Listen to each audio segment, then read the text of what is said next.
What was that last price of yours? Sobakevich asked finally. $2.50. But really, a human soul seems to be worth about as much as a boiled turnip to you. Couldn't you make it $3 at least? I can't. Well, what can I do with you?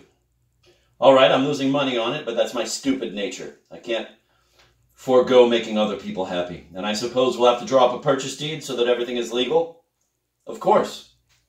Well, that's what I thought. I'll have to go into town for that. The deal was consummated. They decided to meet in town the next day and attend to the purchase deed. Chichikov wanted a list of the dead serfs, and Sobakevich willingly agreed. They went to his study, and he wrote out in his own hand not merely a list of the names, but all their special qualifications as well. In the meantime, Chichikov, for want of anything better to do, started examining his host's vast rear view, since his back was turned to him. He looked at the back, as broad as a cart horse's, and at the big legs reminiscent of the stumpy, cast-iron pillars that one sometimes finds along sidewalks. He could not help exclaiming under his breath, "Nature certainly didn't grudge you anything." We could put it this way. You're perhaps not too gracefully cut, but you're certainly solidly sewn together. I don't know whether you were born a bear or whether you've been turned into one by your isolated life, by grain farming, by contact with your peasants, and thus have become as hard as a closed fist. I have an idea you'd have been the same even if you'd been brought up in an elegant environment, if you'd been accepted by society and lived in Petersburg instead of in these backwoods. The only difference would have been that instead of putting away half a saddle of mutton, along with a cheese tart the size of a dinner plate, you would have dined on dainty cutlets with truffles. And then you rule over peasants here. And you get along fine with them and won't hurt them because they're yours. Your serfs. And hurting them would be hurting yourself. But if you'd been in charge of some government department in Petersburg and had petty officials working under you, oh, then you'd have been rough with them, because you'd have felt immediately that they weren't yours. And over there, you'd have dipped your fingers into the public till whenever possible. Oh no, a tight-fisted man can't loosen up and become open-handed. And if you try to unbend only one or two fingers of his closed fist, then it's even worse. If he does pick up a little knowledge, acquire a nodding acquaintance with some science, then he'll make it hard on those who have a firm grasp of the subject. When he reaches an important position, he's likely to say one day, "Now I'll show him what kind of a man I am." And he'll come out with a decree that's so complicated that many people will stumble over it. Ah, if everyone were like that. The list is ready, Sobakevich said. Ready? Let's have a look. Chichikov scanned it, admiring its neatness and precision. It bore not only detailed information on the trade, age, and family status of the serfs, but also had notations in the margins about behavior, drinking habits, etc. In a word, it was a pleasure to read. Now, I'd like to have a small deposit, Sobakevich said. Why? I'll pay you the whole sum tomorrow when we're in town. Well, you know, a deposit is the usual procedure. I don't know what to do then. I didn't bring enough money with me. Unless... Here, will these 10 rubles do? 10? Let me have at least 50. Chichikov was going to assure him that he had not such a sum with him, but Sobakevich asserted with such conviction that he did have it, that he got out another couple of bills and said, I suppose you can have another 15, so that makes it 25? And I'd like a receipt, please. What do you need a receipt for? I just prefer to have one. Who knows what may happen? All right, hand over the cash then.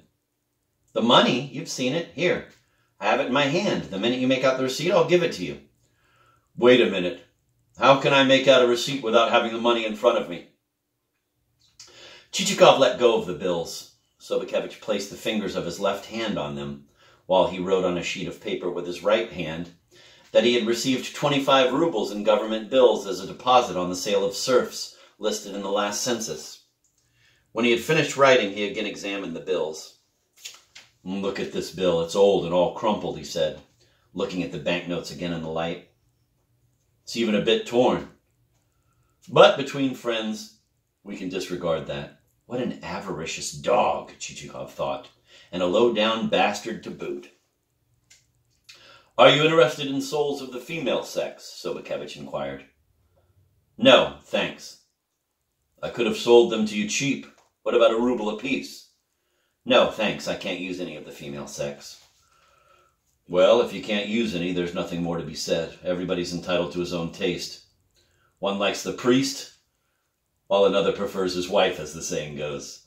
Ah, yes, I wanted to ask you for one more thing, Chichikov said, as he took his leave. I'd like this deal to remain confidential. Obviously, there's no need to have a third party mixed up in the business. What goes on between intimate friends must remain between them. Goodbye now. Thank you for coming to see us. And please come and eat with us again and spend an hour or so if you happen to have some spare time. Perhaps we'll have a chance to render each other some little service. Who knows? Anything else? Chichikov was thinking as he climbed into his carriage. You've soaked me $2.50 a dead soul, you tight-fisted son of a bitch. He did not appreciate Sobokevich's ways. Whatever you say, they were no strangers to each other. They'd met at the governor's and at the police chief's.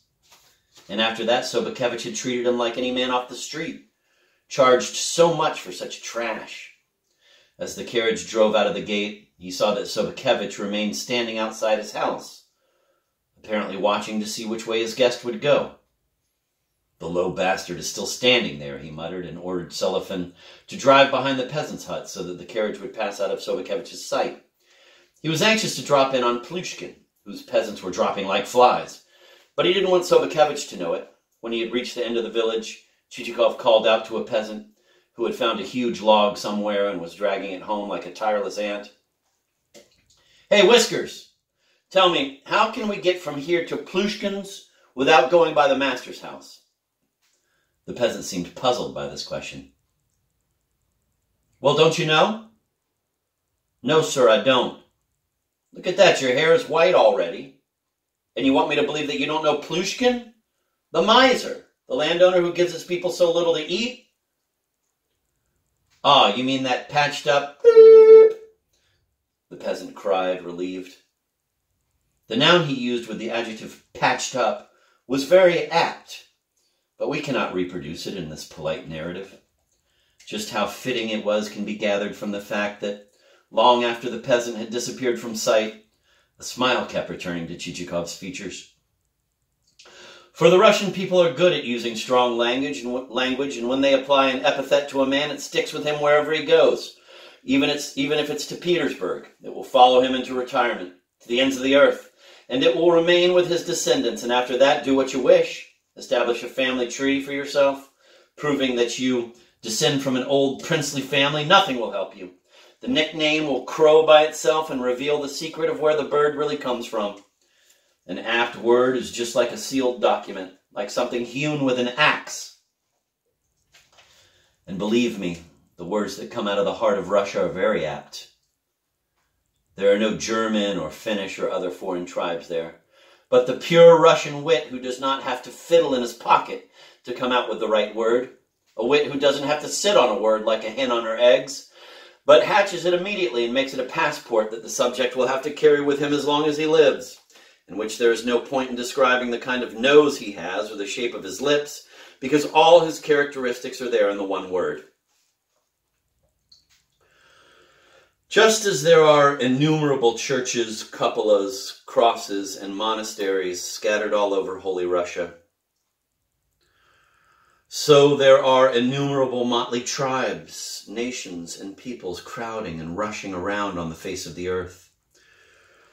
And each tribe bears within it the promise of a creative force, its peculiar personality and other special gifts of God, each of them distinguished by its own way of saying things, its own words to designate something, whatever it may be, reflecting to some extent the national character. Thus, the word of an Englishman echoes his profound knowledge of the heart and his thoughtful understanding of life. The word of a Frenchman flashes with ephemeral elegance before it bursts and vanishes. The word of a German is cleverly contrived, difficult to grasp, and intellectually thin. But none of them can compare with the sweeping, boisterous vigor, the spontaneity, the ebullient vivacity of an aptly uttered Russian word.